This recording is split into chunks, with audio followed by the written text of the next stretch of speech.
eles conseguiriam produzir metade de todo o combustível que eles usam. Tá? Então é um número que chamou a atenção. Ele falou isso em 2007. Em 2007 a gente teve uma grande crise do petróleo. Só não estava tão mais caro que hoje. Hoje está 110 o barril, estava 140. Né? E toda vez que o petróleo sobe, né, a energia tradicional sobe, investir em energia alternativa começa a ficar interessante. Né? Vai acabar o petróleo está muito caro, temos que ter outras fontes de energia.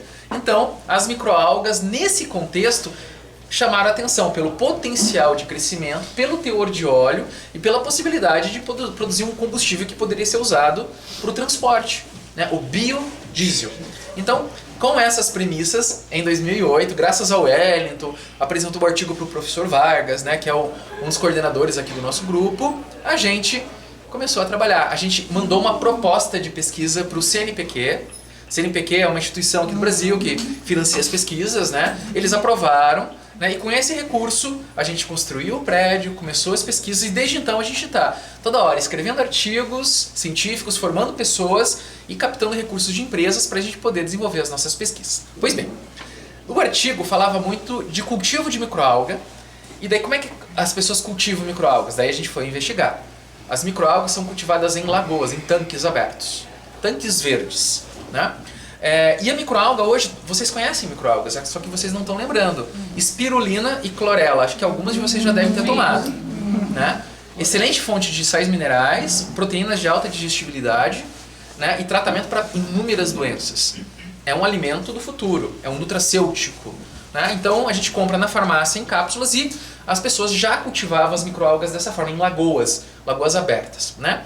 A gente fez uma proposta um pouco diferente. Vamos fazer sistemas fechados, reatores. Né? Ao invés de deixar aberto ao meio ambiente, esses reatores são fechados para a gente poder controlar a contaminação, controlar a iluminação, ou seja, viabilizar um aumento da concentração de biomassa para ser mais efetivo. Porque se a gente quer produzir alga para energia, tem que ser efetivo. Ou seja, eu tenho que ter a maior quantidade de biomassa por área ocupada. O nosso reator, ele tem, vocês vão ver lá fora, 12 metros de altura, a gente tem 5. E cada reator tem 3,5 quilômetros de tubos. Nossa. Um reator tem 3,5 quilômetros. Né? Daria para unir o tubo e chegar na casa de algumas de vocês aqui perto, 3 quilômetros direto, assim, né? Então, e a gente compactou esses tubos numa área de 10 metros quadrados. Então eu tenho 12 mil litros em 10 metros quadrados. Então, essa foi a proposta dos nossos reatores para a gente produzir a biomassa. Depois que a biomassa é produzida, a gente extrai a alga, tira o óleo e faz uma reação para produzir o biodiesel. Mas uma coisa curiosa, como faz fotossíntese, então Pois tem uma iluminação bem...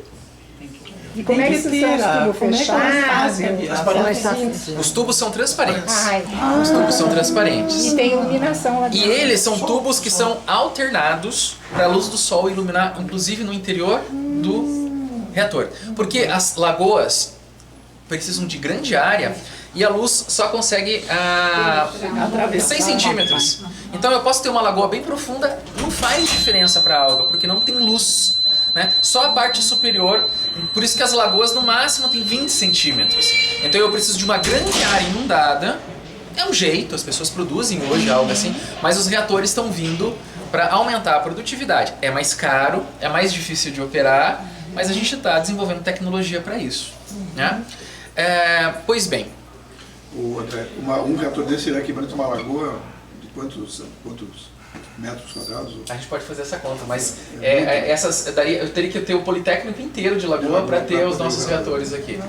Então essa é a vantagem de ter reatores compactos. Então fazer com a água do mar ficaria inviável também. Dá para fazer com a água do mar. Dá para fazer? Né? Inclusive nós começamos com a água do mar porque os artigos falavam das algas marinhas, microalgas marinhas. Só que daí quando a gente começou, né, eu comecei a liderar essas iniciativas, eu falei, já pensou ter que trazer um caminhão com água do mar, limpar essa água toda semana? E daí eu vou descartar água salgada no esgoto? Não dá, né? Vamos achar uma alga aqui da região? Então essa é uma abordagem do nosso grupo. Toda vez que a gente vai fazer uma pesquisa para desenvolver, Tem que ser, é uma alga... Não, ela é curitibana. E eu posso contar uma história bem interessante. A alga que nós começamos a trabalhar, o nome dela é Tetradesmus obliquus. Né? A antiga Cenedesmus, mas Tetradesmus obliquus. Tetra 4, né? Então você vai no microscópio e ela faz 4 células, eu vejo conjunto de 4 células. Essa nossa, ela não faz 4, não vamos em 4, ela fica sozinha, bem curitibana. Bem curitibana. Fala comigo! E ela é uma alga que está aqui há milhares de anos na nossa região. Então, se vazar, eu não estou trazendo um organismo externo. Ela está acostumada com o nosso clima, que faz frio e calor no mesmo dia.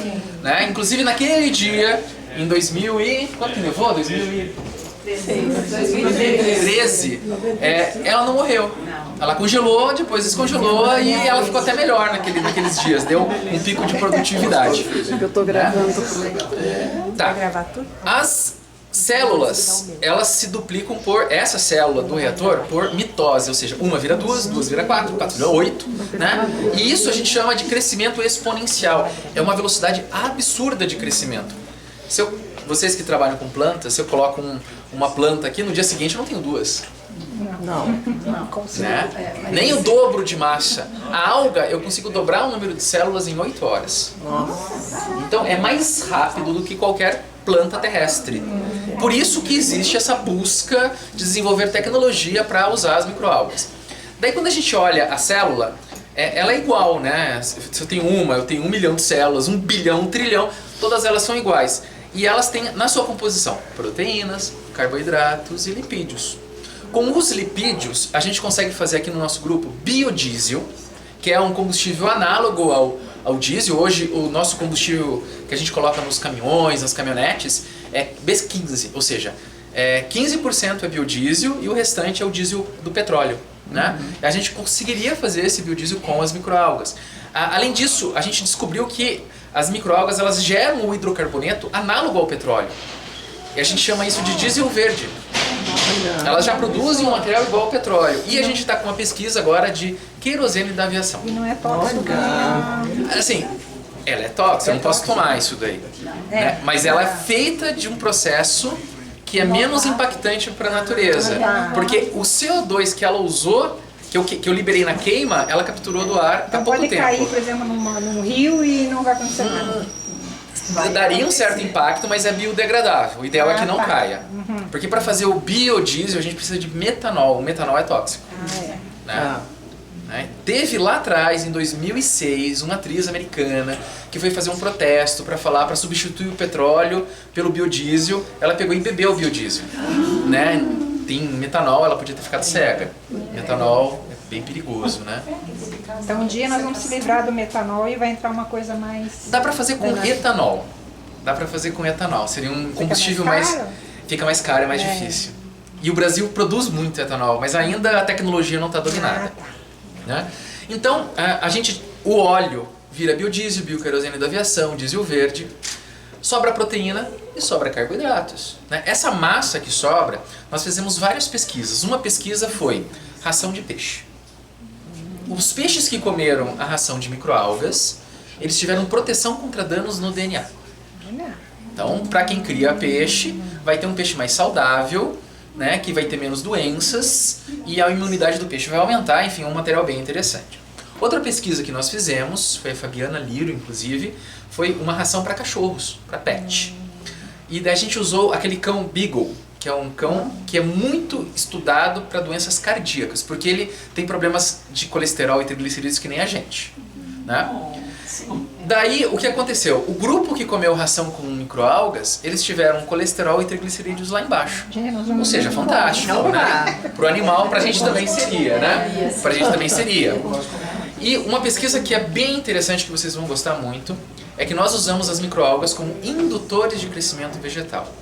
Não foi a gente que descobriu, mas enfim, na literatura, os pesquisadores já perceberam que quando eu pego as microalgas e coloco na lavoura, as plantas crescem mais rápido. Porque elas têm hormônios, substâncias análogas a hormônios vegetais. Né? E o que significa isso? É uma pequena quantidade que eu boto na planta, pequena. A raiz fica mais profunda, ou seja, ela vai conseguir pegar mais nutrientes e água do solo. Com mais água e mais nutrientes, ela vai fazer mais fotossíntese, a folha vai ficar cada vez maior. E folha maior, mais fotossíntese, produz mais açúcar, frutos mais doces. E a gente testou isso com tomates. Os tomates ficaram muito grandes, né? Tem gente testando com soja, com milho, enfim. Né? Orquídeas, né? Então, de repente... Usam adubo à base de algas. Olha só, macroalga daí, sabia? Você pode olhar na bula, há muito tempo já a gente produz, e a produção normalmente é lá no Canadá.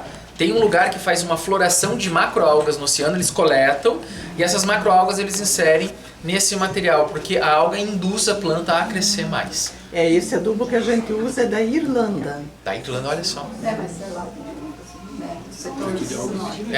Num lugar que o oceano é bem rico, né? Mais, né, bem iluminado, né? Água bem oxigenada, enfim. Então, Você já tem ideia de comercialmente, quanto que ela produz para ser comercial? Não sei como vai ser a medida dessa energia. Então, essa é a nossa briga. Né? Essa é a nossa briga. Porque a gente tem que fazer com que o nosso reator fique barato, porque o nosso reator, esse clássico, é muito caro. Ele tem que ser bem barato. Daí a Beatriz, que está aqui, acabou de voltar de Portugal, né? Ela fez pós-doutorado lá. Então ela vai mostrar para vocês, ela faz parte de um projeto onde nós patenteamos um novo reator para ser o mais barato possível. E tem um protótipo desse reator mais barato para quê? Para baixar o custo de produção. Né? E daí eu não vou produzir as microalgas simplesmente. Eu vou colocar elas num lugar que tem um problema. Eu transformo um problema numa solução. Por exemplo, qualquer indústria que está jogando CO2 na atmosfera. Para eles é ruim. A gente não quer CO2 na atmosfera. Então a gente leva as nossas microalgas lá, o CO2 fica na alga, resolve o problema da emissão e vai ter uma biomassa com alto valor biológico e aplicação comercial. A gente acabou de aprovar com uma startup, com uma empresa, um financiamento da FINEP. A gente captou 12 milhões da FINEP e esse recurso está sendo usado para viabilizar essa parte comercial, que é sempre um grande gargalo da universidade. A universidade é muito boa para fazer pesquisa, mas a universidade ainda tem falha de pegar isso e jogar no mercado. Então a gente tenta corrigir isso com essas iniciativas. Né? E desde 2008 a gente está aqui pensando como inovar, como transferir tecnologia, e a gente criou aqui uma tecnologia de criação de startups. E startups, né, é uma empresa de base tecnológica sem modelo definido, que busca financiamento para tirar as suas ideias do papel, e a gente usa essa metodologia para capacitar os nossos estudantes para que eles peguem boas ideias e resolvam grandes problemas da sociedade. E vocês vão ver, né, aqui em cima é o programa Iniciativa Startup Experience que a gente tem. Vocês vão ouvir falar do Ciência para Todos, vocês vão ouvir falar, a gente tem uma revista aqui também, vocês vão ver da nossa revista Tecnologia em Pauta, né? E a gente tem um estúdio de podcast que a gente está inaugurando, de repente um dia a gente faz um programa com vocês vêm falar, né, da iniciativa de vocês, né? O convite está aberto aí, né? A gente traz o Evaldo também para falar, né? Então são várias iniciativas que a gente tem aqui no nosso grupo, né? A qualquer dúvida que vocês tenham, o que vocês quiserem saber, vocês levantem a mão, podem perguntar, o pessoal tá capacitado para responder. Se a gente não souber, a gente corre atrás da informação. Tá bom. Tá bom? Então... Um pouco, né? Muito. A sardinha, nós comemos sardinha inteira, com osso, com tudo, com pão, assim, pra mim... Não. Pessoal, sejam muito bem-vindas. Meu nome é Beatriz, eu sou bióloga e tenho doutorado em genética. Trabalhei com microalgas durante minha carreira toda aqui dentro da universidade, desde a iniciação científica até o doutorado. E todo esse processo eu fiz aqui no NP10, assim, então eu estou aqui desde 2011. Então já estive envolvida com vários projetos com microalgas. E vou falar um pouquinho então do NP10, das microalgas, responder as dúvidas de vocês, tá bom? A Ana agora teve 100, mas esses aqui são os estagiários, eles também podem completar o que eu for dizer aqui, porque eles também têm esses projetos individuais deles, né? Nós também temos aqui uma doutoranda atualmente, que é a Ângela. Ela não é brasileira, então talvez ali a comunicação às vezes, né? Fica um pouco, né? Ela, então, conversa com ela, entende muito bem o que a gente fala, a gente se entende, né? Fala um pouquinho do portunhol ali e vai, e a conversa flui também. Bom, então, como o André mencionou, o NP10 já existe, o prédio mesmo existe desde 2008, mas antes disso já tínhamos alguns projetinhos em andamento, né? E o objetivo era termos uma planta capaz de ser autossustentável energeticamente. Então, produzir biomassa de microalgas para extração do óleo, produção de biodiesel, e esse biodiesel vai alimentar o motogerador, que depois talvez vocês conheçam ou não, porque é um lugar muito barulhento, né? Esse motogerador seria alimentado com biodiesel de microalgas e a energia do prédio seria abastecida assim. Então, esse seria o nosso conceito. Claro que não é uma coisa tão simples e todo esse tempo, né, de pesquisa a gente percebe que existem ali pequenos detalhezinhos que se fosse fácil produzir biodiesel de microalgas, todo mundo fazia, né? Então é um processo que ainda está em pesquisa, mas a gente avançou muito, já conseguimos biodiesel, já conseguimos querosene, então além de outros biocombustíveis que a gente também poderia explorar, até o momento a gente começou a explorar, mas ainda não concluiu, né, essa pesquisa, que seria, por exemplo, o bioetanol. Também poderíamos obter bioetanol da biomassa da microalga. Tem ainda o biohidrogênio também. Nós temos uma linha de pesquisa com biohidrogênio de microalgas. Então aqui é a parte do laboratório, onde a gente faz as análises em escala de laboratório. Tá? E eu vou mostrar mais adiante a sala de cultivo, onde a gente começa a produzir a biomassa de microalgas. Porque, para vocês vão conhecer o pátio, com os fotobioreatores, com aquela capacidade toda que o André comentou, não daria para fazer isso lá fora. Então a gente tem que começar aqui no laboratório mesmo, um volume pequenininho, e vai aumentando até chegar no fotobioreator. As perguntinhas, essas microalgas, onde que vocês, por exemplo, a originária, onde que vocês A pegaram? muda, né? A muda, exatamente. A muda a gente conseguiu no próprio fotobioreator. Então foi montado o fotobioreator e para fazer os testes de estanqueidade, eles não tem vazamento, né? Adicionamos água, só água, não tinha nutrientes, não tinha nada, era só água. E depois de um tempinho, aquela água começou a ficar verde. Mas ela aparece do nada? Ela apareceu. Bom, a gente brinca que veio calor e solar power. Eu tenho Nós também temos se eu deixar 3 dias, fica verde. Isso, é isso. Exatamente. Mas fica verde. Agora aguarda. Traz pra gente. Porque às vezes, né, Bia, ali na represa do Iraí e tal, fica verde a água, né? E daí a água fica E é macroalga ali? Então, ali no Iraí, existem várias espécies de microalgas. Existem algumas que são indicadores de qualidade ambiental, então é bastante interessante, isso importa muito pra gente, que é quando elas estão crescendo em abundância, então quer dizer, aquele ar, aquele ambiente ali tem uma qualidade, não abundância do tipo de altera o sabor né? da água, né? Se Teve um crescer muito, período que a altera, gente sim. ficou com a água bem complicada por causa de algas. Pode alterar sim. Mas existem outros indicadores, que daí é o oposto, né? De má qualidade daquele ambiente. Então, porque daí sim. Contaminação. Exatamente. A Contaminação contaminação de delas boca, né, que cresce. aumenta a produção, Exatamente. André até mencionou ali da eutrofização. Que elas crescem, tem bloom, crescimento, e aí isso não é bom pra gente. Então mostra que aquele ambiente ali. A gente pode sentar, por favor, se tiver mais algumas cadeiras. Sabe,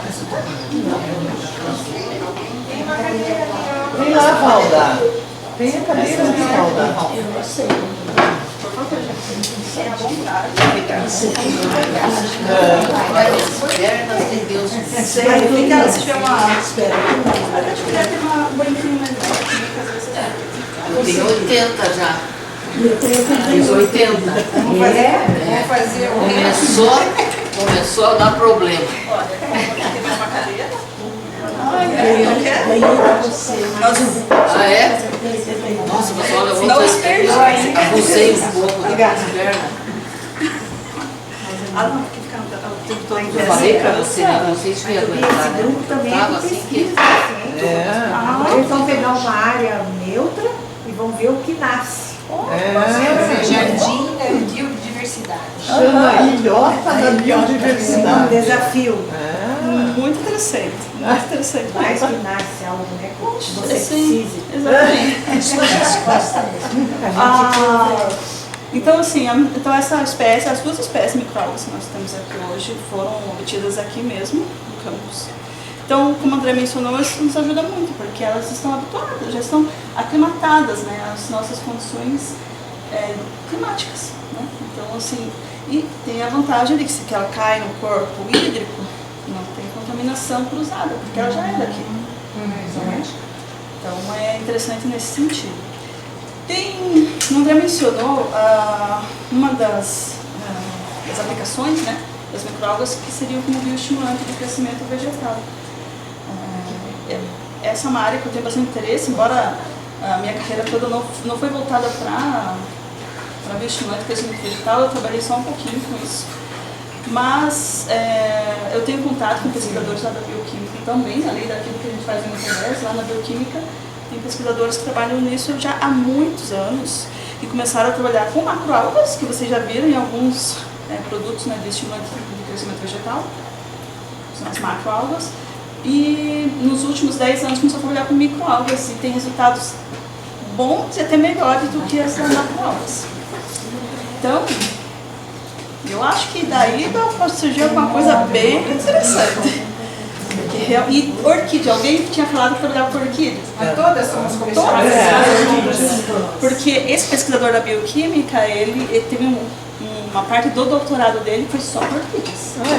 Só por orquídeas. E ele teve resultados bem interessantes, porque... Esse que falou conosco? Não, ele não está aqui, talvez ele consiga vir depois. Você fala para ele. Sim. Eu até mandei uma mensagem para ele, olha, aí seria bem interessante. Ela é especialista em orquídea. Mas há várias aqui, não Mas a sou nossa eu. melhor especialista é ela. Tem PhD. Então, porque uma das etapas que realmente acaba dificultando da produção de orquídeas é sair ali da micropropagação, ir para a casa de vegetação, né? E aí depois ampliar isso, né? Nesse processo, muitas acabam morrendo. O processo natural. Demoram muito, né? Demoram muito. Será que com o trabalho dele, crescimento, exatamente, com o trabalho dele, além de acelerar isso, a taxa de mortalidade, quando passa, né, de um estágio para outro, caiu muito. Assim. Isso foi bem interessante, os resultados dele são bem interessantes. Se ele conseguir vir para cá, eu mandei uma mensagem para ele. Mas daí faz adubo da alga? Da alga, como que é feito? Existem diferentes formas. Mas uma das formas a gente tem, o cultivo está em meio líquido. Então a gente precisa primeiro separar a água da alga. Daí a gente tem esse pozinho aqui. Primeiro tem uma pasta úmida. A gente pode trabalhar só com a pasta úmida ou então secar. Quando a gente seca, daí a gente tem esse pozinho aqui. Não é um pó. Um pó. E aí, se a gente puser isso aí na orquídea? Então, dá pra fazer só... Já funciona? Daria pra fazer só isso aqui, mas isso ele não testou dessa maneira, né? O que ele fez foi, com esse pozinho, fazer uma extração que a gente chama de aquosa. Ou seja, usa água para fazer extração dos compostos que estão ali. Fica em agitação. Sim, tem que... Ele dilui isso tem que diluir muito, né? Faz uma agitação dá para escolher o tempo que vai ficar agitando, quanto mais tempo, mais compostos podem ser removidos, né? E aí, com esse extrato aquoso, é que faz os testes de bioestimulante de crescimento vegetal.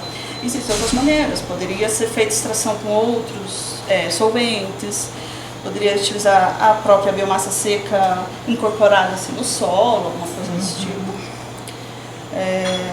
Enfim, então existem outras formas de aplicar. Ele testou desta maneira e já conseguiu resultados bem interessantes. E o que eu gosto disso é porque é água apenas. Então a gente não tem limitação de aplicação. Quando a gente usa algum tipo de solvente, por exemplo, etanol, mesmo etanol, que não é assim, tem a sua toxicidade, mas não é tão tóxico quanto o etanol, por exemplo, tem um limite de aplicação. E a água não, a água a gente aplica sem limites, né? Então, eu acho que quiser. Claro, tem que fazer os testes porque tem a concentração ideal para realmente induzir o crescimento. Tudo é pesquisa, né? Nem Exatamente. excesso, nem menos. Mais uma pergunta, não sei se eu assunto. Essa pesquisa com algas é um trabalho, uma pesquisa inédita, mundialmente, pelo que eu percebi do André. Parece que isso começou aqui na universidade, ou já existem outras partes do mundo que estão fazendo esse tipo de trabalho? Existem outras partes do mundo. Quando a gente pensa em biocombustíveis, em 2007, quando o X lançou esse artigo, o mundo todo praticamente quis trabalhar com plantas. Aí essas outras áreas, como atividade bioestimulante de crescimento vegetal, aí não existe no mundo todo também, mas já é um pouco mais restrito, né? E claro que o Brasil, como tem todo esse potencial agronômico, então para a gente é bastante importante mesmo. Tanto pensando ali na produção de jardins, assim, vamos pensar o uso desse produto para o cliente final, né? Então a dona de casa, enfim, qualquer um vai lá no mercado e compra esse produto natural. É interessante, mas também é interessante pensando nos produtores, né? Ficar independente e não depender de outros países também para ter esse ajuda, Sim. né? Porque a gente depende de ajuda fora. E essa alga com dentro nisso, não é possível. Assim ela não. Ela já está Aqui ela tá mortinha, tadinha. Se eu pegar isso e colocar no meio nutritivo, ela não vai crescer mais. Aqui ela. O que eu tenho que fazer aqui, até tá bem fechadinho, para não perder nenhum composto, né? Então, porque essa biomassa ainda é rica em lipídios, carboidratos, proteínas, né? Ainda é rica em tudo isso. Mas ela já não se divide mais. Então daqui não adianta. Não está liofilizada, foi seca por temperatura mesmo, usando calor. Vocês lembram que produto que vocês usam para secar? Na estufa fica 80 graus. Seca a 80 graus. Aí ela não resiste. Mas ia ser uma coisa ruim se você pegasse e a água estivesse viva. Proliferando, né? Você tem que tirar para usar. Deixa ela crescer o quanto puder crescer e depois, né? Mas ela liofilizada eu já cheguei a fazer uns testes se voltaria a crescer. Mas não voltou. Poxa, também se voltasse, era uma forma de eu poder conservar uma determinada cepa por mais tempo, sem eu precisar ficar fazendo a manutenção, né? Porque a gente tem que estar renovando sempre o cultivo. Quando você conserva, você consegue criogenia. Isso, criogenia é possível. Não são todas as espécies que conseguem ser armazenadas assim em criogenia, mas as principais que a gente utiliza dá para conservar assim. Então agora eu vou mostrar a sala de cultivo para vocês. Eu acho que dá pra gente dividir o grupo mais uma vez, porque a sala de cultivo não é muito grande. E daí o grupo que fica aqui já pode dar uma olhadinha nas aulas que o pessoal aqui preparou. Vocês colocaram só... Floresta, vocês saem. 5 ou 10 mililitros. Essa é muda, então. Essa é a muda. Na verdade não, a muda tá aqui. E veio sólida. Então a gente tem... Essa seria a muda mesmo. Eu mantenho aqui primeiro para saber se tem muita bactéria. Fecha a porta aí, gente. Fecha a porta. O que você pegar é que acho que tá... Não vamos pegar. Não precisa. Não se preocupe com contaminação, que eu coloco na proteção. Tem um suco de clorela, né, que a gente toma. E é mesmo, aqui até clorela. Então eu mantenho assim, porque aqui no meio sólido ela aguenta muito mais tempo, sem eu precisar manusear nem nada. E também eu consigo ver o tipo de contaminação que tem naquele cultivo. Pode ter fungo, pode ter bactéria, né? E aqui eu consigo ver. Como que vocês combatem o fungo? Quando chega na etapa lá de produção mesmo, é virtualmente impossível de controlar esse tipo de contaminação. Fungo até não cresce com tanta facilidade, porque a maior parte dos fungos que nós temos assim, ambientais, eles são filamentosos. Então ele acaba não sobrevivendo tão bem ao design do reator. Mas a bactéria cresce, claro. Não são bactérias tóxicas nem nada, né? Elas acabam crescendo junto com o fogo. Entretanto, se a contaminação estiver muito, quase que tomando conta do cultivo, nós temos algumas estratégias. Então, primeiro, poderíamos usar o próprio hipoclorito de sódio, que é utilizado na nossa água mesmo, né? Que esse departamento coloca. Adicionaríamos uma concentração que mate o contaminante e não as micróbias, se é possível. O bom, tudo que a gente for usar para controlar o crescimento dos contaminantes, ele precisa ser degradado, sozinho. Porque eu não quero que esse produto fique na biomassa depois. Especialmente, no nosso caso, a gente não aplica para, por enquanto, né, para alimentação humana, nem nada. Morre tudo, né? Aí morre. Esteriliza, mas ele não acaba matando. Ele não prejudica o crescimento do Prejudica. Então é isso. Prejudica muito. Porque é uma concorrência. Exatamente. Né? Então, fungo, o problema do fungo, filamentoso, ele vai crescendo. Quando eu falo filamentoso, todo mundo consegue, entende, né? Então, fica ali os filamentos, as algas ficam grudadas nisso e elas não crescem direito. As bactérias acabam concorrendo com o consumo dos nutrientes mesmo e também formam um biofilme.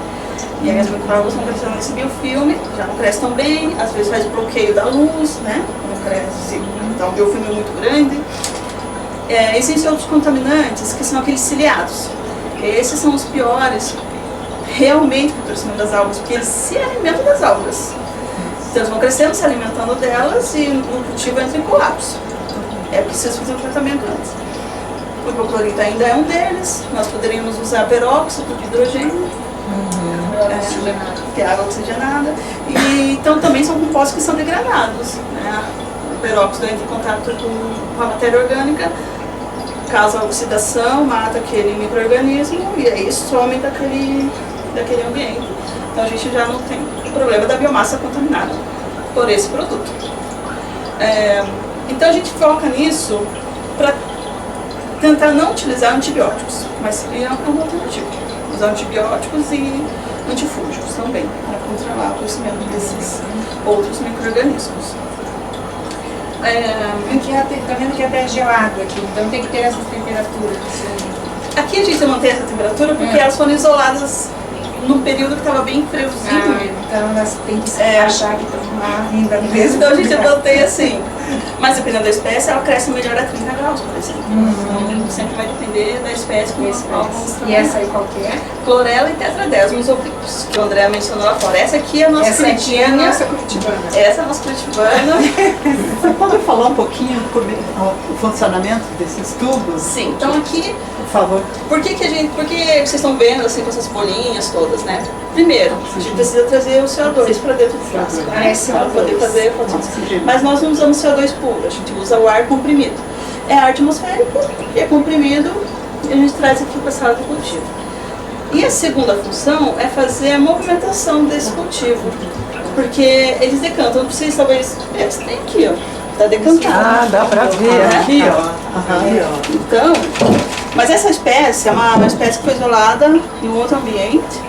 Eu não sei se não foi no Iraí também. E ela produz uma... Aqui talvez fique um pouco mais fácil de ver. Não sei se consegue, mas ela produz uma mucilagem.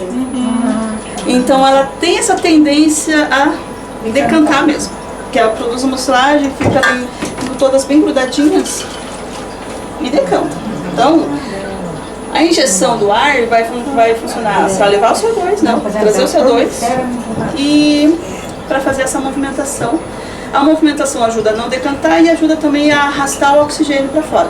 Porque o oxigênio, em grandes concentrações, inibe o crescimento da microalga. É contrário do tudo. Eu diria até que para as plantas aconteceria a mesma coisa, mas aqui no ambiente aberto acaba nunca acontecendo.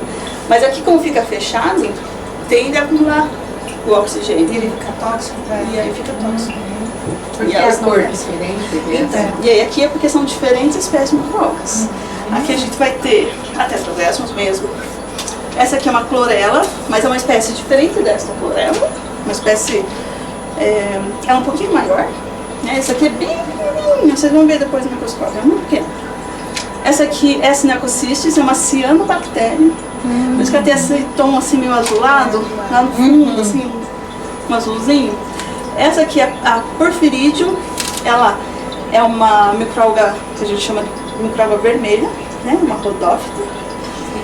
E ela é linda essa microalga e ela também produz aquela mucilagem, só que diferente dessa espécie aqui, que ela não tende a ficar bem grudadinha. Eu acho que eu vi uma reportagem que o lago ficou vermelho. Será que é por causa dessa alga ou o quê? Tem outras espécies. Que sim. pode deixar vermelha. E tem aqueles até... flamingos também que se alimentam dessas algas, Não, né? se alimenta de outra espécie. E que fica com a que cor... fica vermelhinha. Que, embora não está vermelha agora, mas é essa espécie aqui, Hematococcus pluvialis. Não tem nenhuma vermelhinha. Aqui ela está em processo de ficar vermelha. O que acontece? A Hematococcus é uma espécie de alga verde. Aí quando a gente estressa ela, e esse estresse seria muita luz, poucos nutrientes, ela passa a produzir um pigmento que é chamado astaxantina, que é um pigmento caríssimo, porque tem um poder antioxidante. E a gente toma. Já tem. É bom. Se compra hoje facilmente.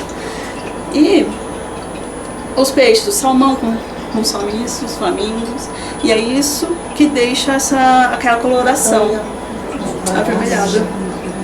Às vezes não consome a própria microalga, mas consome um outro crustáceo que come a microalga. Exatamente. Eu estive no Chile e eles me deram o desprazer de ver um berçário de salmão. Aí eles davam beta-caroteno. Aí eu não comi mais salmão. Porque o objetivo é você pegar esse caroteno dessa aula. Você tem que comer salmão silvestre. Você pode comer ou de fazenda ou silvestre. Silvestre vai estar com tudo bonitinho. Exatamente. E outra pergunta, existe a possibilidade de contaminação, trocar e botar um aqui? Existe, assim... Como vocês manipulam? Assim, eu sou um pouquinho, eu não terminei de responder essa pergunta, né, das diferentes cores, então são diferentes espécies, né, aqui é uma nostoc, ela é malga castanha, né, também produz bastante mucilagem, mais tem mucilagem presa assim, na parede. E aí, para não fazer a troca, primeiro, todos os erres têm que estar bem identificados, especialmente quando a gente tem várias espécies muito parecidas. Então a gente tem aqui 2 clorelas, tem a tetradesmos, tem a Dunaliella salina. Mas a contaminação? Se diz assim, não depender da gente, né? Uma coisa, por exemplo, daqui contaminei do lado. É muito difícil isso acontecer. Tá bem muito difícil. Porque assim, a pressão aqui é positiva. Então é difícil alguma coisa vir aqui e conseguir entrar. Fungo e bactéria normalmente é contaminado, não é porque vem no ar direto. Não é porque está aqui no ar, eu digo esse ar que a gente usa para borbulhar, né? Não porque eu estou falando e daí está caindo aqui. Na natureza elas podem conviver? Algumas espécies sim, podem conviver, mas nem todas. Por exemplo, tetradesmos e clorela e camidomonas inibem o crescimento de hematococcus pluvialis, que é essa daqui que eu falei que fica vermelhinha. Inibe mesmo. E nós vimos isso no laboratório, que houve contaminação, mas houve contaminação por má manipulação, né? Não foi porque um estava um frasquinho do lado do outro. E inibe completamente. Tetradesmos toma conta ali do cultivo. Porque cada ecossistema é único, né? É o ar, a temperatura, se tiver alguma coisa. Adianta você levar daqui para lá, enfiar e cultivar, vai dar uma E é bom pegar espécies nativas no ambiente, né? Porque daí a gente garante ali uma longevidade, reduz as contaminações, então realmente trabalhar com espécies nativas é bastante importante. Outras espécies já não coexistem porque, por exemplo, a espirulina, que eu não tenho aqui, ela cresce num pH muito básico, 9, 10, e outras espécies crescem melhor no pH 7, então já não vão coexistir porque elas têm preferências diferentes mesmo.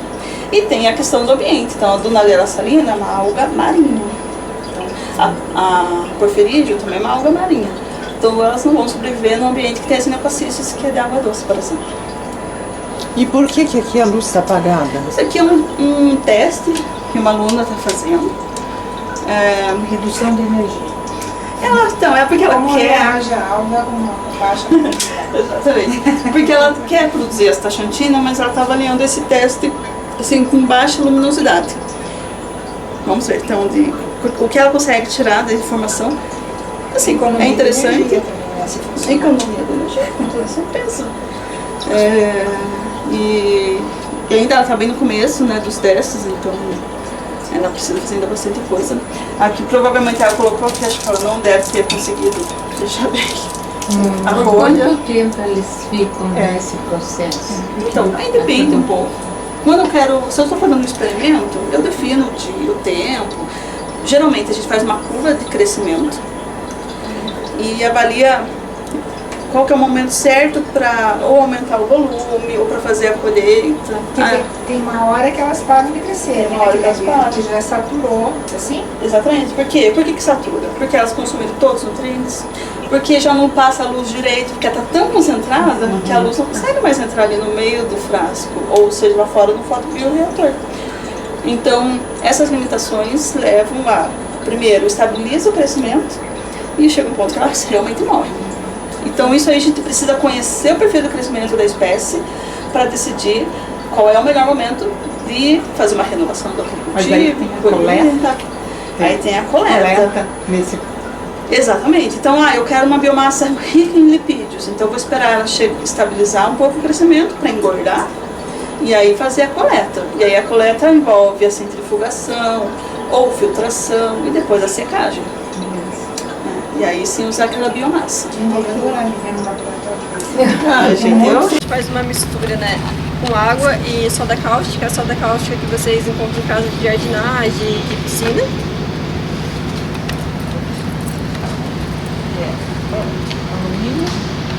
Latinha. Dissolve a latinha. Tá vendo essas bolhas que estão sendo geradas? É tudo gás.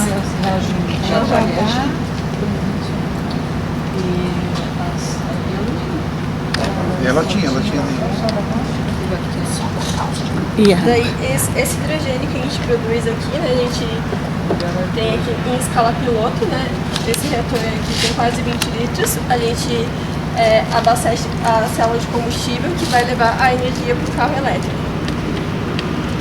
Daí tudo é sustentável, né, a gente reaproveita resíduo e consegue gerar energia para o carro. Quanto tempo leva essa? Para alimentar uma bateria dessa? Leva tempo? Não, é contínuo, sai andando, o carro sai andando. 15 minutos, 10 minutos? Para ter uma certa quantidade. Para produzir o hidrogênio, né, cada reação acontece durante mais ou menos 40 a 50 minutos. Daí a gente consegue gerar cerca de 9 bar de pressão de hidrogênio.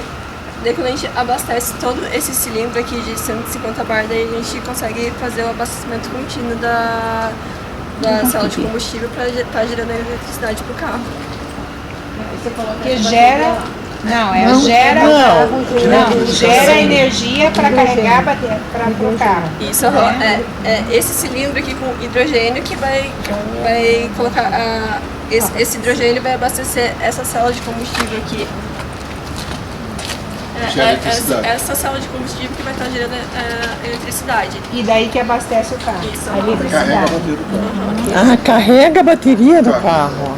Mas já tem Os carros elétricos, eles têm uma por segurança. Quando ele está carregando, ele não é. Esse aqui é só hidrogênio. Mas daí tem que burlar o sistema também dele. Está sendo cotado para que ele ande enquanto está carregando. É com água já também, né? A água gera o hidrogênio, que daí consegue fazer a eletrólise da água, que faz a quebra da molécula da água para gerar o hidrogênio. Essa aqui é uma outra forma de estar gerando o hidrogênio também. O Elon Musk está com uma série de carros. Esse aqui tem aquele filme lá, De Volta ao Futuro. Né? Tem lá uma cena lá que ele pega lá, né, no carro dele, ele pega umas latinhas. Sim. O motor Brown. Ele funciona com latinha. Conseguimos fazer. E esse reator aqui, como é que funciona? Esse é das algas. Fazer a alga para funcionar.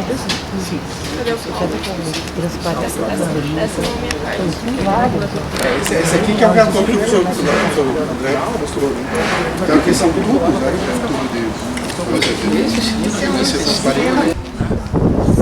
É o equipamento que se baseia no seguinte, aqui ó, essa primeira parte é o incinerador de resíduos urbanos, tá? Então o que acontece? O resíduo é colocado ali, quando está parado, o resíduo é colocado, qualquer resíduo, plástico, madeira, galho, lixo hospitalar, papel, colocado naquele compartimento, ele cai, ali tem um bico injetor, onde toca através de centelha voltaica, é liberado a chama e é queimado o resíduo. Ele chega ali, nessa câmara aqui, a uma temperatura para funcionar a máquina de 500 a 700 graus. Então se puder chegar aqui um pouquinho mais perto, o que a gente faz?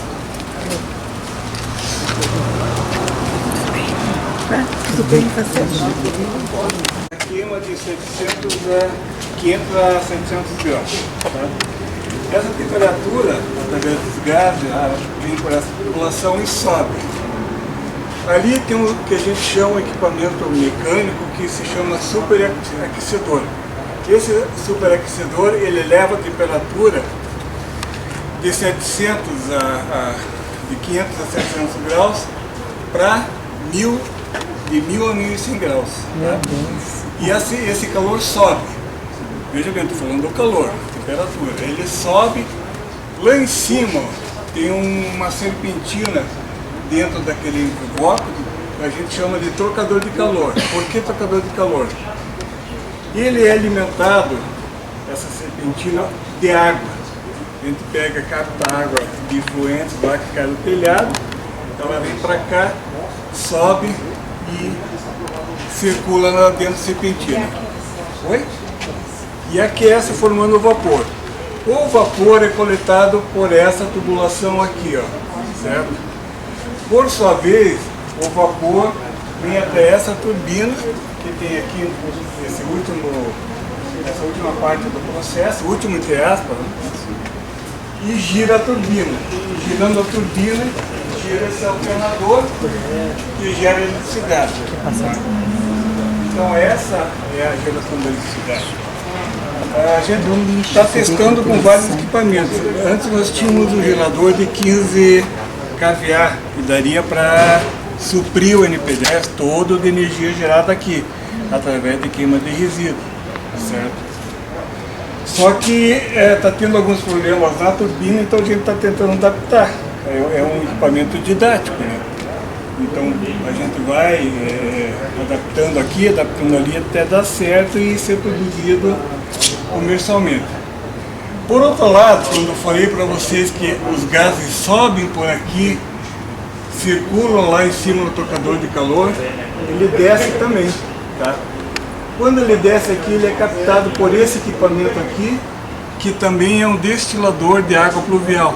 Da mesma água que é formada em vapor lá em cima, ele destila aqui essa água. Aí esse destilador, a água sai na ponta 100% pura. Quer dizer, pura não, ela está destilada, não é pura. E então esse é o processo. Da queima do resíduo urbano, do lixo, né, entre aspas, você destila água para ser usada academicamente, gera eletricidade, né, gira um motor que gera eletricidade, e esse ciclo todo que se inicia ali da queima do lixo, ele se chama o ciclo Rankine. O ciclo Rankine ele se fecha quando essa saída aqui, ó, o vapor gira na turbina lá dentro, e aqui sai o resto dele, nessa tubulação aqui. Ele é captado por lixo. Desce com a água. Daí esse ciclo aqui é um ciclo fechado. Ele coleta a água aqui, joga lá e vem por ali, vem por aqui e devolve aqui. Olha. Então aqui vai ficando a fuligem. Olha! É sério? Muito interessante. 90% O que faz com isso? Então, esse aí é um outro tonelada. Esse o quê? Esse resíduo, por enquanto ele está coletando, que daí é uma nova fase da pesquisa para ver, analisar o que elemento, né, químico que sai daqui, para aproveitar de alguma forma. Por exemplo, lá eu trabalhei na engenharia florestal, no laboratório de energia florestal. A gente queimava madeira lá, muita madeira, fazia muito teste com madeira, ou transformava em carvão, ou analisava a própria madeira para ver o que tinha. E a gente condensava também essa fumaça que saía de lá, mas só que ali no laboratório saía um líquido chamado alcatrão. E esse alcatrão, ultimamente, está sendo usado por muito, desde nutrição de plantas até, eu ouvi falar, até em fazer plásticos para colocar em feridas. Vamos testando. E parece que esse alcatrão, o líquido dele, você está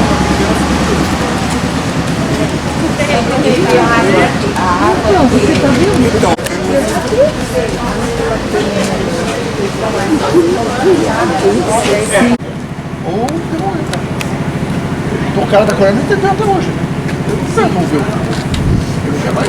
Não, mas o governo não fazer isenção de imposto para pesquisa, gente. É que ele tem, na verdade, ele diz, né? Então, mas você tem um ano para daí você desmontar aquilo ali, sabe? E fazer no Brasil, sabe? Há um ano. Um ano. Tá.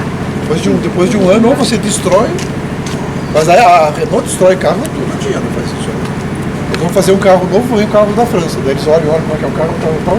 Depois tá tudo prontinho, ok, agora vai pro lixo. Segredos de tecnologia, né? Decepções, né? Bom, eles vão ver para a França se eles vestem o carro.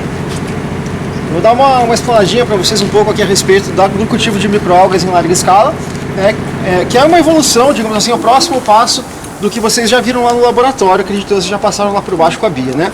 Então assim, eu não tive a chance de me apresentar, eu sou o Diogo, eu estou aqui no NP10 desde 2010, o NP10 surgiu em 2007, 2008, eu estou aqui desde 2010, então já são 16 anos aí de quase um casamento, costumo dizer que é um casamento feliz, né? O professor André, que fez toda a apresentação, ele foi meu orientador de iniciação científica, depois de mestrado, doutorado, hoje no pós-doutorado, que eu estou, né? E a minha trajetória aqui foi bastante interessante. No meu mestrado e doutorado eu trabalhei aqui com as algas, e no meu segundo doutorado, no qual eu estou agora, e no meu pós-doutorado eu trabalhei com a parte de hidrogênio, que também foi apresentada ali para vocês através com a Eduarda e com o Lucas.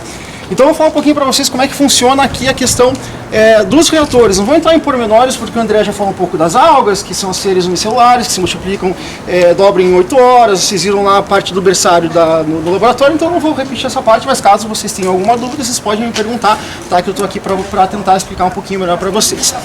Depois que a gente cresce o inóculo lá no laboratório, como vocês viram, então primeiro vem numa placa de Petri, depois um RNMR de 600 ml, depois de 2 litros a gente vai escalonando esse cultivo, a gente vem para a parte de inoculação do que a gente chama carinhosamente de trambolho, né? Esses fotoreatores, né, conhecidos por nós carinhosamente por trambolho, é o reator de hidrogênio que a gente chama de taquizomba também, então são todos nomes bastante carinhosos. A gente vem e inocula esses reatores. Eu não vou conseguir mostrar para vocês por causa do carro, mas do outro lado do reator, não vou lá porque vai ficar muito cheio, a gente tem os pontos de injeção do cultivo, então através de bombas a gente coloca o cultivo e as bombas vão levar o cultivo lá para cima. Vocês podem ver que tem uma caixa d'água lá em cima, né? Essa caixa d'água tem 2.000 litros e dentro da caixa d'água tem uma bomba submersa, também comumente conhecida como bomba sapo, ou bomba anfíbia, porque ela trabalha afogada. Ela vai ficar dentro da caixa d'água afogada pelo líquido. O que vai acontecer? Essa bomba lá em cima vai ser responsável pela circulação nos tubos. Tá? Ele não é só por gravidade, se fosse só por gravidade até chegaria aqui embaixo depois de um dia circulando, mas não teria força suficiente para voltar lá para a caixa d'água, certo? Então a bomba faz a circulação dentro desses ramais e isso aí fica 24 horas circulando, aproveitando a luz do sol para fazer a fotossíntese e a proliferação, a multiplicação de células, o aumento da biomassa.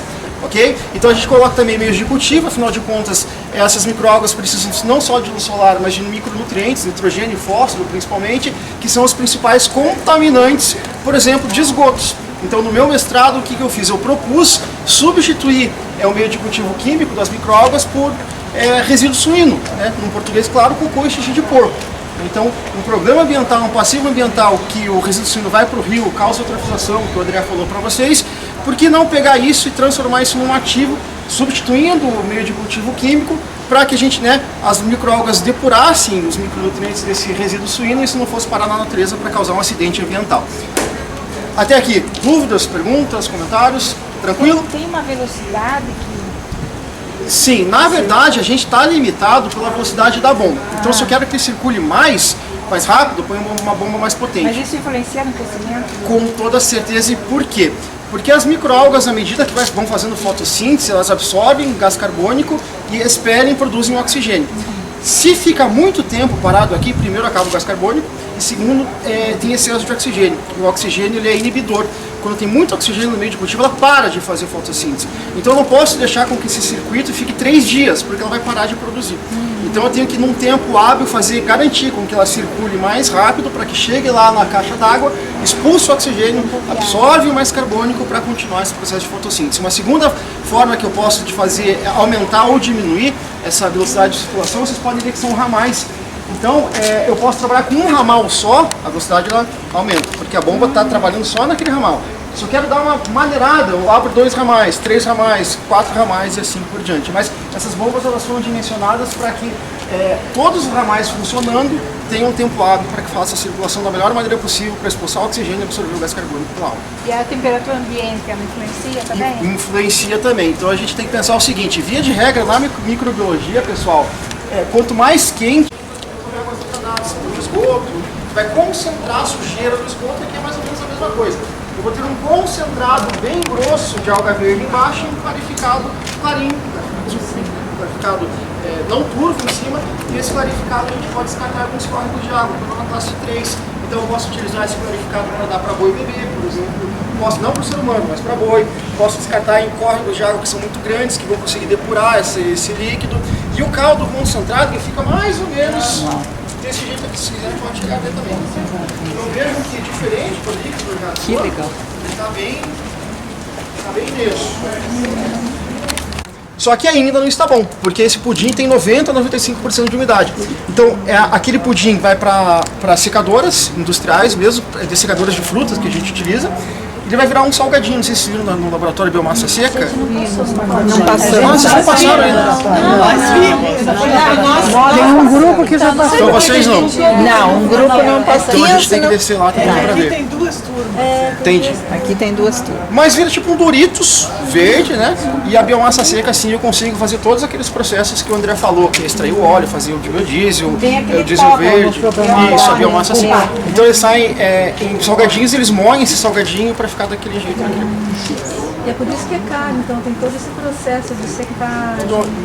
A gente tem que pensar que consome energia para secar, consome energia para a bomba de circular, consome energia. É uma ideia muito legal, mas para chegar nela... Exatamente. Eu costumo dizer assim, por exemplo, a televisão de LED aí que a gente tem hoje. A primeira televisão de plasma, quando surgiu, era R$50 mil. Hoje com mil e pouco, por causa da pesquisa e aprimoramento de processos. Só que vai demorar. Talvez nem a gente veja, mas se dali a 100 anos do céu eu ver que deu alguma coisa, tá? Valeu. Tem que começar, né? É verdade. Ficou muito claro para mim, não sei se é o processo de extração. De extração do reator?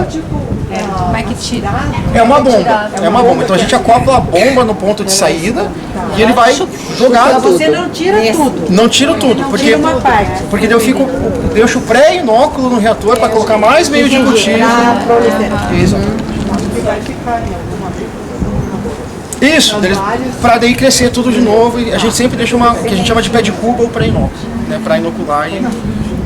Eu queria saber, tem algum rio específico ou é toda a região de Curitiba que vocês pegam essas algas? Na verdade, assim, a gente não coleta. Como a gente é autossuficiente, a gente vai... Então eu deixo metade do reator ali e aquela metade prolifera o reator inteiro de novo. Você separa um pouquinho, mistura no leite. Há muitos anos, perfeito.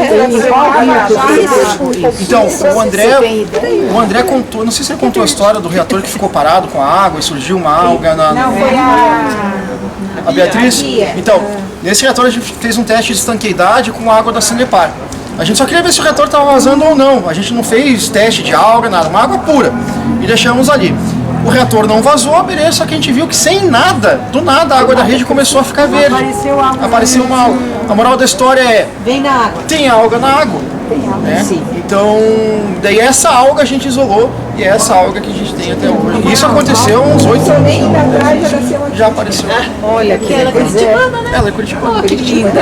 Teimosa e chata, igual nós. Interessante. Obrigada. Imagina. Tem um laboratório lá que é bem legal. Então vamos lá entrar. Particulares, estudantes têm escola com uma afinação bem peculiar que ninguém tem.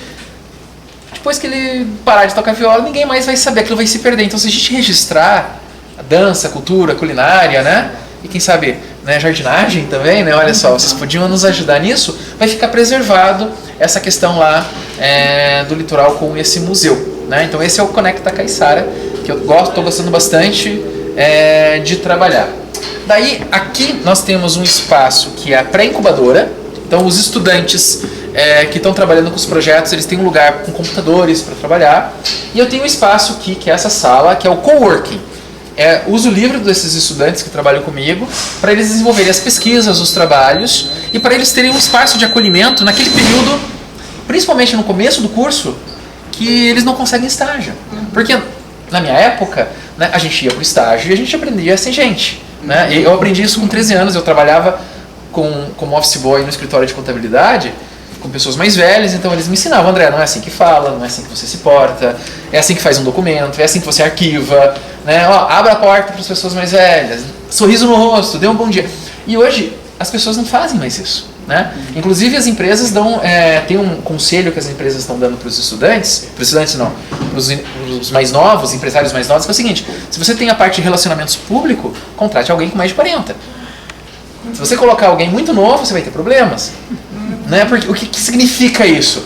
Os nossos jovens não têm habilidades socioemocionais ainda desenvolvidas, né? A pandemia prejudicou isso muito, né? Então aqui a gente faz de tudo para o aluno desenvolver essas habilidades. Então ele vai aprender a ser líder, vai aprender a ser liderado, vai aprender a ter amor à camisa, a gostar das coisas que ele faz, ter paixão. Eu tenho um projeto chamado Aceleradora de Talentos também.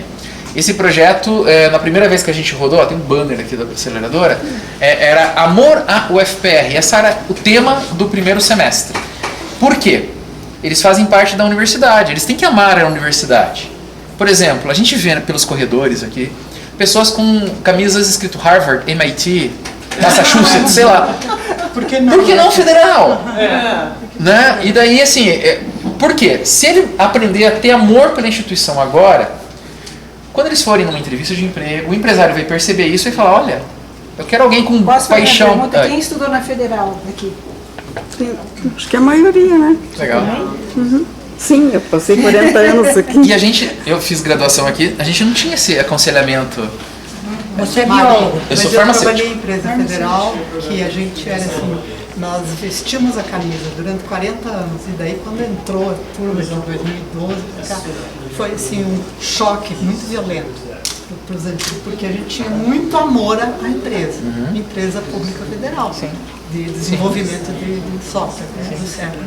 E isso foi mudando e a gente foi percebendo, e começou a ter até, não um conflito físico, mas era um conflito emocional. É geracional, isso sempre acontece, mas a gente tem que sanar isso. Posso falar uma parte? Então, espera a Neuza terminar. Mas tinha esse tipo de amor à camisa. Ninguém, né? Uma pergunta.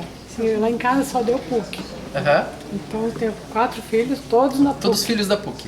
E nesse caso, que chance de ter de vir aqui, aproveitar alguma coisa, se não sendo aluno? Eles podem vir fazer mestrado, doutorado comigo aqui. Sim. Vou cutucar a turminha lá. Eu tenho alguns alunos de outras universidades, mas é muito difícil o vínculo, porque tem que ter seguro. Quando é da federal, para mim é muito mais fácil. Né? E por fim, eu tenho um projeto chamado eu tenho Carreira Sem Fronteiras, a Aceleradora de Talentos, e eu tenho o Talento Sem Fronteiras. O Talento Sem Fronteiras eu criei porque é o seguinte: eu tenho alunos do noturno na universidade. E eles também são obrigados a ter 10% da carga horária deles em atividades de extensão. Tudo bem, se a regra do jogo é essa, vamos lá, né? Só que daí, quando eles olham a grade horária deles, eles têm aula de segunda a sexta, 4 aulas todas as noites, durante 6 anos, que é o curso de engenharia elétrica, por exemplo. Não tem janela para fazer extensão. Faça de dia. Daí, um rapaz de 60 anos veio conversar comigo, né? Jovenzinho, e falou: professor André, né? Como é que você quer que eu faça extensão? Eu tenho 2 ex-esposas, 2 amantes, 3 agiotas atrás de mim. E você quer que eu faça extensão? Como que eu vou fazer isso? Né? Então, tirando a brincadeira, eles ficam chateados, porque tem uma demanda, mas não tem como, porque eles trabalham, eles precisam trabalhar, eles podem sair do emprego. Né? Tem meninas também que mantêm a família trabalhando, filhos, né? Mães solteiras, e elas precisam do trabalho e vem num sacrifício fazer a graduação. Então eu criei o Talento Sem Fronteiras em um modelo remoto, online. Então é 4 horas por semana. E eu fiz atividades que eles podem fazer no horário deles, que eles escolhem. Eles também vão trabalhar em equipes. E a gente usa uma tecnologia de microaprendizado, que é consumir conteúdos curtos ao longo do dia. Eu uso podcasts para isso. Daí tem os podcasts selecionados que entrevistam grandes personalidades da área da engenharia, tanto homens quanto mulheres, né? E nessas entrevistas a pessoa conta tudo sobre a carreira, resiliência, habilidades, problemas, oportunidades, tecnologia. Então são várias temáticas, e com base nessas temáticas eles fazem pesquisas bibliográficas estudam e produzem um documento que é um recurso educacional aberto, que é depositado no repositório da universidade e é livre. E eles terminam o projeto em um semestre com 7 REAs produzidos. Ou seja, eu estou ajudando o currículo deles, porque daí ele melhora o currículo, eles ganham pontos, eles vão estudar sobre soft skills, daí acabam aplicando isso na vida deles, né, na carreira deles, eles já trabalham, né? E o aluno que não trabalha acaba tendo um contato com esse meio corporativo, né? E daí essa é a fase 1 do talento. Daí tem uns alunos que trabalham nos bastidores comigo corrigindo, né? E a gente vai fazer um evento no final do ano que é para eles apresentarem tudo que eles aprenderam para a sociedade. Vai ser um evento de 4 dias aí que a gente está organizando, né? Então esse é o Talento Sem Fronteiras, que eu acho super importante, a gente está ajudando. Teve em 2024 186 inscritos e ano passado eu tive 80 inscritos. Ele sempre acontece no segundo semestre do ano, né? Então é um semestre. Por que eu não consigo fazer mais? Porque eu estou sozinho e faço muita coisa, então... E para tudo que eu estou fazendo aqui, eu estou usando muita inteligência artificial, essas ferramentas para me apoiar, né? Para automatizar as tarefas repetitivas, de modo que eu tenha mais tempo para fazer aquilo que a máquina não consegue, que é fazer as mentorias, conversar com as pessoas, as interações, os contatos. E, de repente, servir como inspiração para os alunos, né? Ajudando eles a não cometerem os mesmos erros que eu cometi, para que eles cometam novos erros que ainda ninguém cometeu, que é assim que a gente aprende, cresce como sociedade, e que eles façam um plano de carreira deles, né? Porque a universidade tem tanta coisa boa, então eles podem aproveitar os primeiros anos aqui montando um belo do currículo, para que no final do curso é possível, por exemplo, na universidade ter dupla diplomação. Eles podem ir para a França, para a Alemanha, fazer 2 semestres, lá 3 semestres, daí no final eles têm um diploma da França e do Brasil ao mesmo tempo. E o diploma vale na comunidade europeia. E isso está aberto para qualquer estudante da Federal. E não é só nesses países, tem em todos os países oportunidades, né, em todos os cursos. Só que se o aluno não sabe disso no primeiro dia, ele não se prepara. Daí ele descobre lá no final, puxa vida, como é que eu vou aprender francês em um mês? Não dá, né?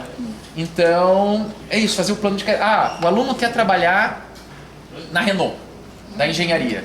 A gente tem projetos aqui que eles criam carros de competição e eles fazem tudo no carro, como se fosse uma Fórmula 1.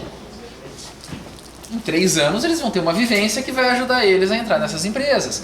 A gente tem um projeto que é o Burning Goose, que é um projeto que faz protótipos de aviação, de controle remoto, aviõezinhos, né? Sei lá, essa experiência pode ajudar eles a entrar na Embraer, por exemplo, né? Enfim, a universidade tem muita coisa bacana, mas eles têm que aproveitar, né? Então, só para mostrar aqui em cima para vocês, a gente tem aqui a incubadora, né? O coworking, que daí tem o Paulo e a esposa do Paulo que montaram esse cockpit pra gente. Isso, a gente vai criar todos os canais. Tem os canais que eu vou deixar com a Marisa, daí todos vocês vão ter acesso. E são os alunos que fazem Vai ser tudo feito pelos alunos. Eu só coordeno. A ideia é que, né, eles sujem as mãos. Para eles aprenderem. Eu tenho um neto que é vidrado nisso. Vai fazendo design gráfico. Olha que legal. Né? Aqui, ó, vocês podem entrar nessa sala. Aqui a gente tem uma sala de reuniões. Novatec. A gente chama de espaço de Novatec. Então esse aqui é o estúdio. E aquelas plantas ali? É da Silvana, ela não tá aqui hoje, ela gosta. Então, ó, esse é o estúdio. A gente vai fazer entrevistas.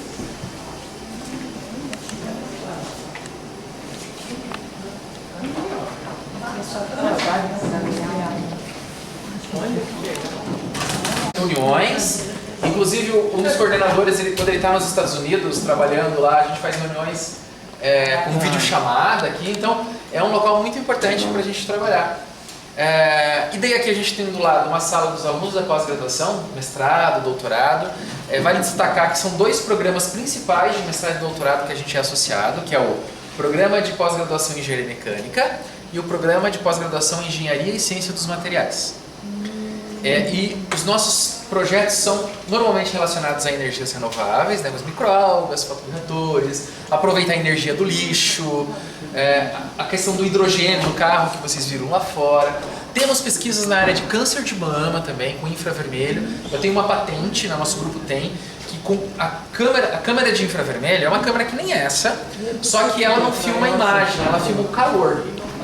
Então a mulher simplesmente fica na frente da câmera, não precisa relar na máquina, só pelo calor que a gente está percebendo a gente consegue predizer a chance de ter câncer. A gente teve 95% de acerto com a nossa metodologia e a mamografia apenas 65% de acertos. Daí a gente, então a gente precisa de dinheiro, né? Então a gente está buscando financiamento para construir uma cápsula de autoexame. É uma cápsula de autoexame. A pessoa entra, fica 2 minutinhos para a temperatura dar uma controlada na sala com ar-condicionado, na cápsula, né? Tira a blusa, faz a imagem e isso vai ficar registrado no sistema e por inteligência artificial. Por que funciona? Vocês já ouviram falar que o câncer ele suga mais nutrientes do corpo e cresce bastante, né? Então o nome disso é angiogênese, né? Ele faz mais vasos sanguíneos para roubar o nutriente do resto do corpo. Quando uma célula tem um metabolismo mais acelerado, aumenta a temperatura. Então se tem um conjunto de células com metabolismo mais acelerado, vai ter um ponto que vai estar mais quente de um lado que o outro. E o nosso corpo é simétrico. Eu não posso ter um lugar mais quente e um lugar mais frio. Então a gente pega o ponto de calor, o ponto do lado, o ponto aqui próximo, a gente usa uma fórmula matemática que calcula a chance daquela diferença de temperatura ser algo metabólico. E daí isso a gente encaminha para o médico faz o acompanhamento. Né? Então é muito barato. A gente podia colocar uma cápsula dessa nos shoppings. Toda vez que você vai no shopping, você entra, registra a tua imagem, fica no teu histórico, o computador vai ficar acompanhando. No dia que acontecer alguma coisa, o médico tem todo o lastro de toda a temperatura do seu corpo para trás e consegue fazer o acompanhamento das doenças. Prevenção, né? Prevenção. As mulheres que todas elas vão querer ajudar isso aí. Eu tenho certeza, porque a mamografia dói pra caramba e é perigosa, porque quanto mais você fizer, mais dá chance de ter câncer. Olha que loucura, né? Você faz o exame para não ter, para ver se você tem e ela aumenta a chance, né? E o exame só pode ser feito com mulheres mais velhas, mulheres mais jovens não dá pra fazer, e elas estão fora, né? Enfim, então a gente tem isso aqui também. A gente acabou de depositar uma patente relacionada a uma pesquisa da época da pandemia, de um respirador para pessoas entubadas. A gente fez uma nova tecnologia. A Universidade Federal do Paraná foi a primeira universidade a voltar depois da pandemia, né? Porque o meu grupo criou um aplicativo para monitorar todo mundo na universidade. Daí se alguém tinha Covid, o aplicativo dizia com quem você estava, as pessoas eram avisadas. Não teve nenhum caso de Covid de transmitido entre pessoas aqui na universidade. Então nosso grupo gosta de problemas e de resolver problemas, né? E a gente acredita muito nessa questão da interdisciplinaridade. É muito mais fácil resolver um problema quando tem pessoas de várias competências trabalhando juntos. Se todo mundo pensa igual, né, é muito difícil a criatividade acontecer, né? E a gente está bem feliz que vocês vieram visitar a gente e eu quero convidar vocês para ir lá no coffee agora. Nossa! Todo mundo antes de vocês irem embora, tá? Não?